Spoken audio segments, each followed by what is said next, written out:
part de Brest, à la sortie juste du goulet de Brest. On va vite échapper vers le large.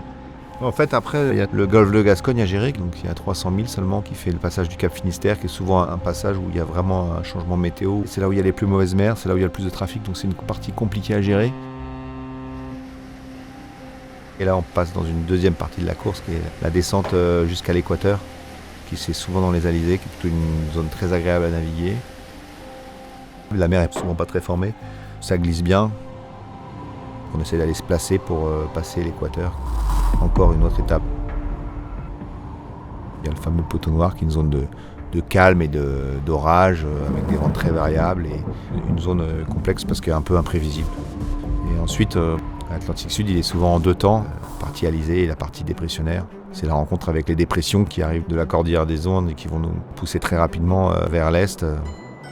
En fait, il y a un anticyclone très fort qui s'appelle l'anticyclone de Sainte-Hélène. Et l'objectif, c'est d'arriver à se glisser sur cet anticyclone. On va rentrer dans l'océan Indien.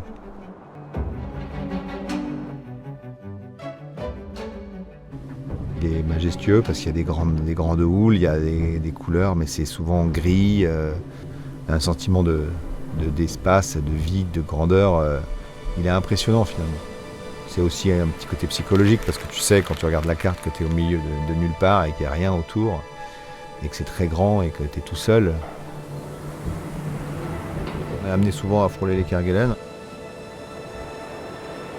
On doit choisir entre le nord et le sud.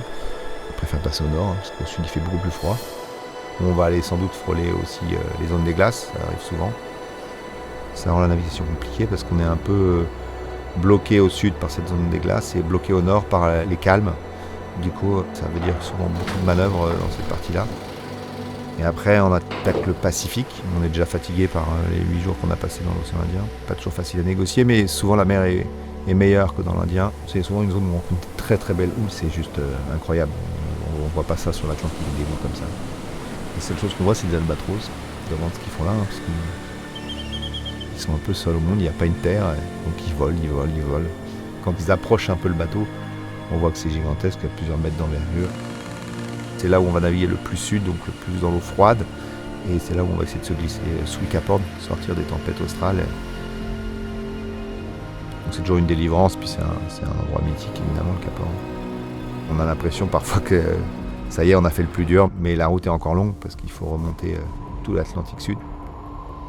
Et après, on essaye de rentrer dans l'anticyclone de Sainte-Hélène à nouveau et de remonter. Et là, c'est souvent une partie longue en fait. Et on arrive à la fin dans le golfe de Gascogne, qui est là où on rencontre finalement les plus mauvaises mers, les mers hachées, des mers compliquées, croisées. C'est le grand parcours du Tour du Monde, c'est ce qu'on appelle faire le Tour du Monde à la voile, il faut couper toutes les longitudes. Voilà, c'est le parcours des records autour du monde, c'est le parcours des grandes courses.